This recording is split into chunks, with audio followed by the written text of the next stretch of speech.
Next adalah legalitas dari perencanaan atau dasar hukum. Kenapa sih kita harus merencanakan? Kenapa harus kita melakukan perencanaan dilihat dari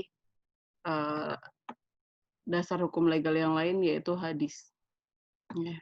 Jadi hadis riwayat yang diriwayatkan oleh Hakim Ibnu Abbas radhiyallahu berkata, Rasulullah SAW bersabda bahwa manfaatkanlah 5 perkara sebelum datang 5 perkara. Apa saja? Yaitu masa muda sebelum tua, sehat sebelum sakit, kaya sebelum miskin, luang sebelum sibuk, dan hidup sebelum mati. Nah, di sini bisa dilihat sehat sebelum sakit, kemudian muda sebelum tua, kaya sebelum miskin, lapang sebelum sempit, dan hidup sebelum mati.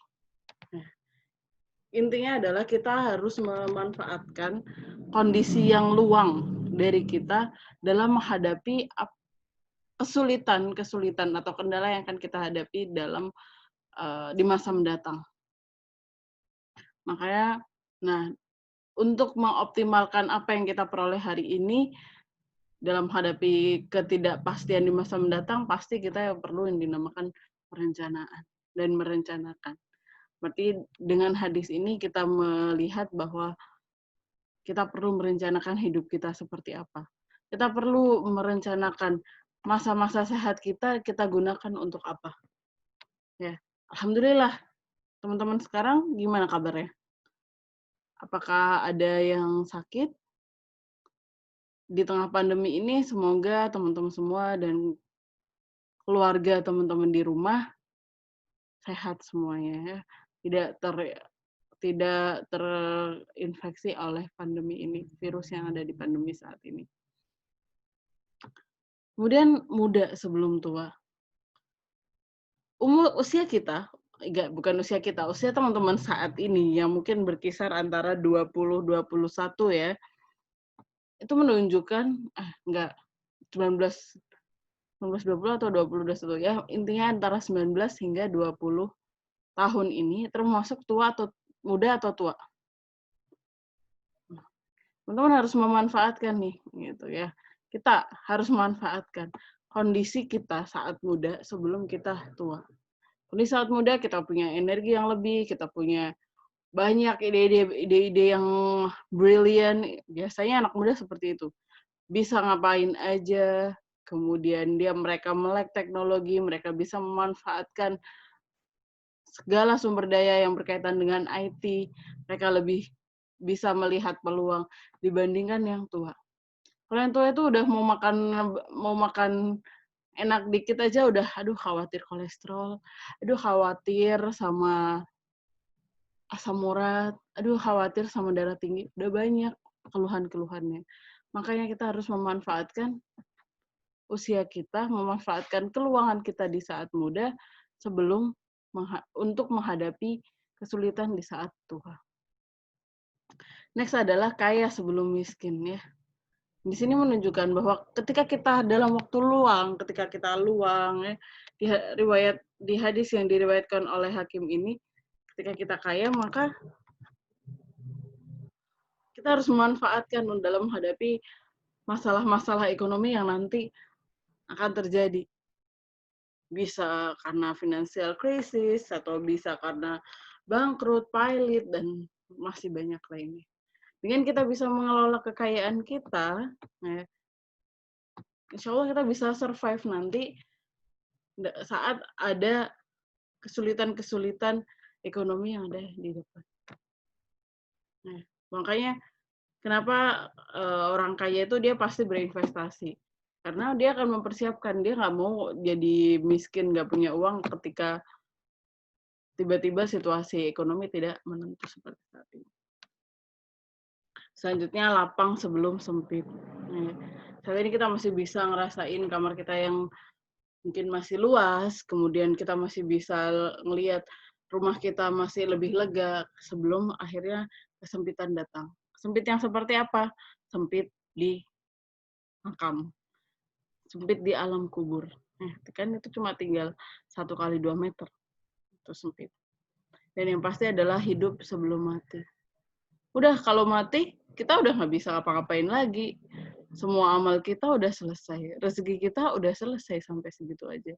Makanya kita perlu untuk memanfaatkan kehidupan kita semaksimal mungkin. Merencanakan hidup kita agar menjadi lebih positif.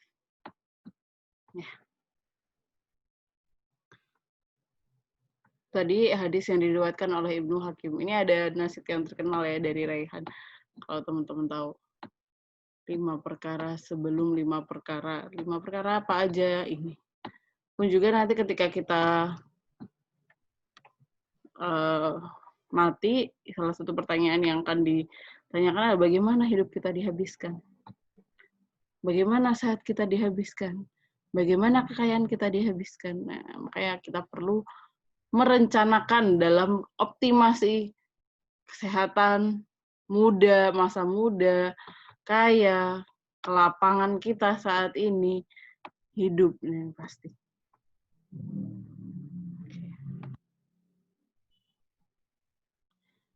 Disebutkan juga bahwa kesehatan adalah salah satu ciri dari produktif. Ya, kita lihat di Quran surat 46 ayat 15. Apa surat 46? Ada yang tahu? Coba dibuka dulu. Surat 46 ya. Di sini kami perintahkan kepada manusia supaya berbuat baik kepada 2 orang ibu bapaknya.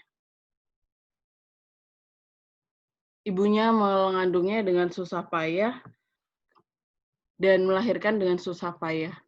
Mengandungnya ini benar-benar payah sih. Mengandung itu benar-benar lemah. Semuanya sakit. Udah makan nggak enak, mau tidur nggak enak, banyak nggak enaknya. Tapi yang namanya seorang ibu dalam mengandung itu pasti dia akan bahagia. Insya Allah. Ya. Kemudian melahirkan dengan susah payah. Iya benar banget, melahirkan itu susah juga. Makanya ganjarannya adalah surga. Mengandung hingga menyapih 30 bulan. Sehingga apabila ia telah dewasa dan umurnya hingga 40 tahun, ia berdoa, "Ya Rob, tunjukilah aku untuk mensyukuri nikmat Engkau yang telah Engkau berikan kepadaku dan ibu bapakku, dan supaya aku dapat berbuat amal yang saleh dan Engkau ridhoi. Berilah kebaikan kepadaku dengan memberi kebaikan kepada anak cucuku. Sesungguhnya aku bertaubat kepada Engkau dan sungguhnya aku termasuk orang-orang yang berserah diri." Coba, ini adalah di sini ada bacaan doa yang mestinya kita haturkan, kita ucapkan, kita doa, kita hanturkan kepada Allah saat habis sholat. Ini di sini ada doa yang sangat bagus. Yang ini di Quran surat 56. Ya. Robi di sini sampai sini. Robi auzi'ni an ashkuro. Ya Rob, tunjukilah aku untuk mensyukuri nikmat Engkau. Ya. Nikmatakallati, nikmat yang Kau berikan padaku. Anaskura nikmatakallati an'amta alayya, nikmat yang telah Kau berikan kepadaku, wa ala walidayya, dan nikmat yang diberikan kepada kedua orang tuaku. Di sini bisa ibu bapakku. Wa an a'mala sholihan tardo, supaya aku dapat berbuat amal yang sholih yang Kau ridhoi. Maka berilah wa an a'mala sholihan tardo wa adkhilni. Wa aslih li fi dzurriyyati, dan berilah kebaikan kepadaku dengan memberi kebaikan kepada anak cucuku. Ya, jadi di sini doa agar yang keterusan, bukan hanya baik untuk diri kita sendiri, tapi juga untuk keturunan.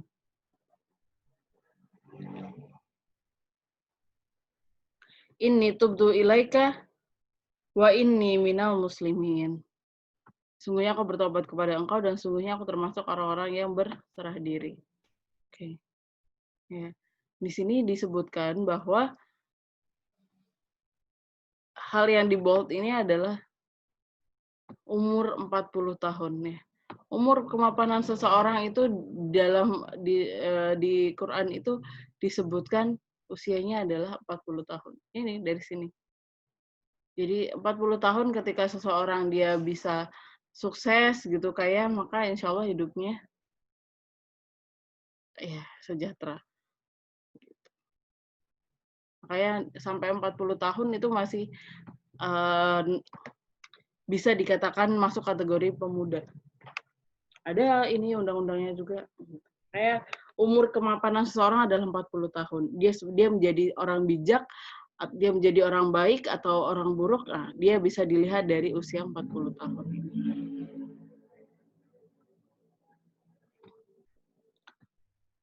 Kayak di sini back to tadi ya hadis yang diriwayatkan oleh Ibnu Hakim. Kaya itu apa? Kaya itu implikasinya adalah sumber daya keuangan. Muda apa yang dilihat? Indikatornya adalah karena semangat dan energik. Ini berkaitan dengan etos kerjanya yang masih sangat bagus gitu ya. Kemudian lapang, dengan kelapangan maka kita bisa lebih dinamis. Hidup, nah ini berkaitan dengan pergerakan dan jaringan. Dan kelima hal itu ya, hidup sebelum mati, ya sakit, sehat ya, sehat sebelum sakit. Nah ini tambahan lagi sehat ya, kurang nih. Ya. Hadis riwayat Ibnu Hakim, kelima hal itu merupakan pangkal dari sebuah perencanaan manajemen yang baik. Manajemen apa? Manajemen untuk pengelolaan hidup. Gitu. Oke.